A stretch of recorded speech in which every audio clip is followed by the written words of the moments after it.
Welcome to DJ Rico Indra YR2 Projects Remix.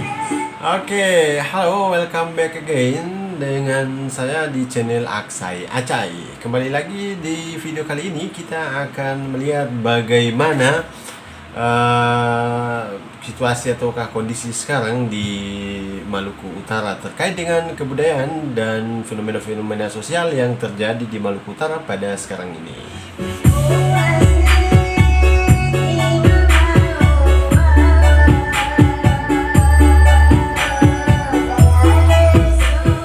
Nah, untuk membahas tentang perkembangan kebudayaan yang ada di Maluku Utara, tentunya di Maluku Utara ini kita tidak bakalan selesai membahas tentang kebudayaan pada waktu yang sangat singkat. Kenapa?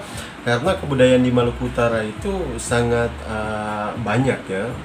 Bisa dibilang dalam beberapa referensi itu dia menunjukkan bahwa kebudayaan di Maluku Utara itu berkisar 36 suku bangsa yang menghuni tetap di Provinsi Maluku Utara dengan sekitar 300 objek pemajuan kebudayaan.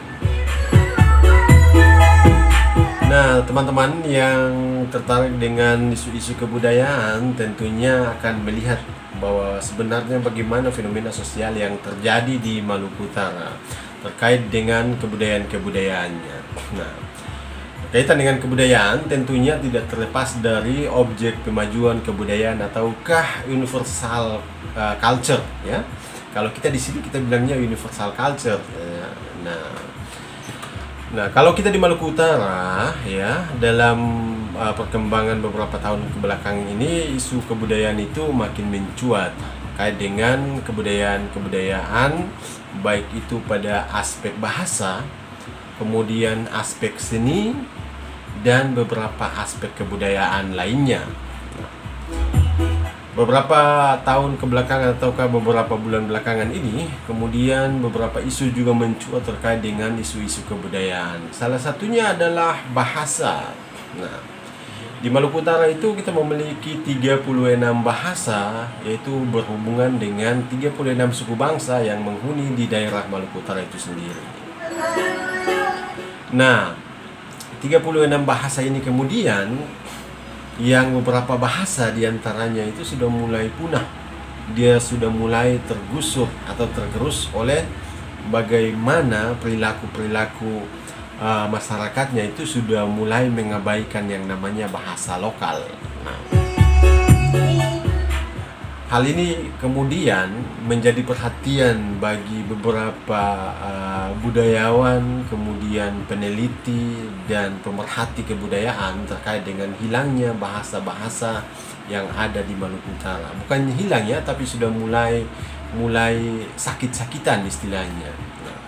Nah, ini kalau sudah sakit-sakitan, sebentar lagi akan mati gitu, kalau tidak ada yang mulai merawat dan mengobati penyakit ini. Nah, tergerusnya bahasa di Maluku Utara salah satunya adalah bahasa Ibo-Ibo, kemudian bahasa Kolon Cucu, dan mungkin bahasa Ternate itu sendiri. Nah, kenapa? Nah, bahasa Ibo itu atau bahasa Ibo yang ada di Kecamatan Ibu itu di Halmahera Barat itu sudah mulai tergerus dan penuturnya itu tinggal 2 atau 3 yang bisa menuturkan ya bahasa Ibo-Ibo itu sendiri. Nah, beberapa orang atau beberapa generasi muda itu sudah mulai tidak mengetahui sebenarnya atau tidak bisa membedakan bagaimana bahasa Ibo dengan bagaimana bahasa Ternate. Karena untuk sekarang ini orang yang ada di Kecamatan Ibu itu sudah tidak lagi menggunakan bahasa Ibo, tapi mereka sudah mulai menggunakan bahasa Ternate. Nah, alasannya itu karena bahasa Ibo itu sudah tidak ada lagi yang mau menggunakan. Pada beberapa tahun belakangan bahasa Ibo itu sebenarnya masih ada ya. Cuman karena pengaruh dari bahasa Ternate pengaruh bahasa Ternate ini disebabkan karena banyaknya orang Ternate yang bertransmigrasi ke Kecamatan Ibo, sehingga orang-orang Ibo itu kemudian mulai merasa tersaingi dengan bahasa-bahasa Ternate. Akhirnya beberapa di antaranya itu merasa bahwa kalau kita tetap menggunakan bahasa Ibo, maka kita dianggap dianggap kurang pergaulan gitu. Jadi merasa minder, merasa malu, jadi tidak gaul gitu lah. Jadi orang-orang itu merasa tidak gaul, merasa minder kalau dia tetap mempertahankan bahasanya. Oleh karena itu, secara perlahan bahasa Ibo ini mulai ditinggalkan dan kemudian mulai menggunakan bahasa Ternate, yang akhirnya sampai sekarang itu cuman ada 2-3 orang yang bisa menggunakan bahasa Ibo-Ibo. Itu pun dia sudah lansia, sudah usianya itu sudah di atas 50-an. Nah, pun pendengarannya sudah tidak stabil, pengucapannya juga tidak maksimal. Nah, ini kemudian dari beberapa fenomena inilah yang kemudian muncul ide dari beberapa komunitas pemerhati budaya, komunitas dan yayasan yang kemudian memberikan masukan kepada pemerintah Halmahera Barat untuk melaksanakan pelestarian, perlindungan, kemudian pemanfaatan dan pemberdayaan masyarakat untuk tetap mempertahankan bahasa Ibo itu dia ada gitu. Nah, caranya seperti apa?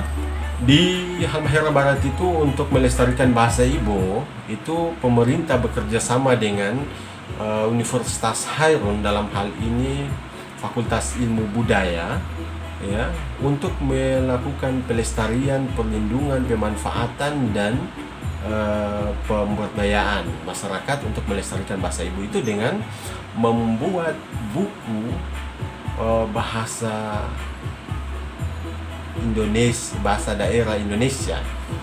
Jadi bahasa Ibo-Ibo itu dibikin kamus yang akhirnya itu sekarang sudah selesai kamusnya. Nah, tinggal bagaimana kamus itu bisa diarahkan ke sekolah dasar, ya, untuk dijadikan sebagai bahan ajar dan bahan belajar untuk siswa dan guru. Itu strategi pengembangan untuk perlindungan, pengembangan dan pelestarian serta pemanfaatan bahasa-bahasa agar tetap lestari dan tidak tergerus oleh zaman. Nah, kedepannya kalau orang-orang yang tetap tahu tentang bahasa Ibo ini sudah tidak ada, maka yang ada hanyalah catatan-catatan seperti yang didokumentasikan dalam bentuk buku, ya buku kamus itu sudah bisa dipelajari. Nah, caranya adalah buku kamus yang telah dibuat ini kemudian bisa dijadikan sebagai pegangan guru dan pegangan siswa untuk dijadikan sebagai bahan ajar dan bahan untuk dipelajari oleh siswa-siswa yang ada di Kabupaten Halmahera Barat secara umum maupun di Kecamatan Ibu secara khusus. Nah, hal ini bisa dilakukan di beberapa daerah, ya, di Provinsi Maluku Utara maupun di Indonesia secara umum. Kalaupun perkembangan ini semakin melaju dengan adanya teknologi, maka kamus-kamus yang dalam bentuk digital ini juga bisa dibentuk, ya. Kamus-kamus dalam bentuk digital ini bisa dibuat, ya, untuk lebih mudah orang mengakses dan mempelajari tentang bahasa-bahasa daerah sebagai bagian dari pelestarian bahasa itu sendiri. Nah, teman-teman yang kemungkinan besar masih bingung dengan bagaimana caranya untuk kita melestarikan tentang kebudayaan. Sebenarnya kebudayaan itu secara universal yang sekarang itu sudah dibuat undang-undangnya, itu Undang-Undang Nomor 5 Tahun 2017 tentang pemajuan kebudayaan, yang di dalamnya itu sudah memperluas lagi menjadi 10 objek pemajuan kebudayaan plus 1 cagar budaya. Jadi ada 11 objek pemajuan kebudayaan. Nah, kalau yang awalnya itu ada universal culture, itu adalah 7 aspek atau 7 unsur kebudayaan. Sekarang itu sudah dipatenkan menjadi 10 objek pemajuan kebudayaan plus cagar budaya. Jadi 10 OPK ini bisa dikembangkan dan itu wajib untuk dikembangkan oleh pemerintah daerah karena ini adalah amanah undang-undang yang dibentuk oleh pemerintah negara Republik Indonesia itu sendiri. Oleh karena itu, pemerintah daerah juga wajib untuk mengerjakan hal tersebut. Nah, salah satu strategi untuk bisa melaksanakan pelestarian, perlindungan, pengembangan, dan pemanfaatan itu harus bekerja sama dengan universitas atau komunitas yang bergelut pada bidang-bidang kebudayaan itu sendiri. Oleh karena itu, di teman-teman yang mungkin masih merasa malu tentang sebenarnya seberapa besar pentingnya identitas atau seberapa pentingnya kebudayaan untuk kehidupan kita, itu kita akan bahas pada video-video berikutnya bahwa bagaimana sebenarnya pentingnya kebudayaan dalam kehidupan bermasyarakat di masa era yang lebih modern ini. Nah, dan bagaimana pelestariannya kita akan membahas pada video kita berikutnya.